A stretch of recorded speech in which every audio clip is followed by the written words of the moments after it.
I think two things. One, I think it's going to be a very different speech than it was in 2017. I expect it to be a lot more optimistic, a lot more forward-looking. The president, my guess, is going to be a lot more focused on the accomplishments that he really wants to get done in this second term and to some degree on his legacy. And then secondly, I think later in the day, we're going to see a flurry. I mean, like well beyond 100 executive orders in action that really uh, get the ball rolling on the agenda that he's laid out. And that's going to be very different. I mean, I think this might be historic in the number of executive orders and actions and the scope of them. Well, look, I think one of the things that can't be overstated is that because he's been out of office for 4 years and has the ability to come back, which is something most two-term presidents are back to back. I mean, frankly, almost all of them, except for one in the history of the United States. And when you're out, you have an opportunity to reflect a lot more, to think about what you want to accomplish, but also how to accomplish it. And so it's not just aspirational. Here's what I want to do. You have a much better sense of what you can do and how to do it.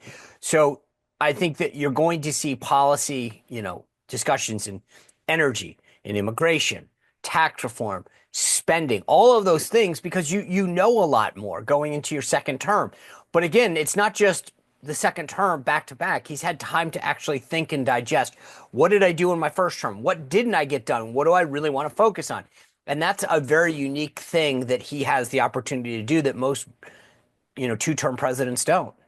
It is night and day from what it was 8 years ago. And you're going to see a very different Trump. I mean, when he came into office in 2016, I think he personally was reacting to a lot of the resistance. This time, I think he is enjoying being welcomed. You saw his reaction even among his fellow presidents at the Jimmy Carter funeral. There's a much more opening, welcoming sense of President Trump, and not just to him, but his agenda than there was in 2017, 2016. So I think this is going to be a very different inauguration all around. There's so much excitement. Balls are sold out, events are sold out, people are throwing events in a way that they didn't in 2017. The city is excited and electric. I joke with some folks that I've been a bit jealous that the folks coming in this time with President Trump are riding a wave of excitement in a way that we didn't get in 2017.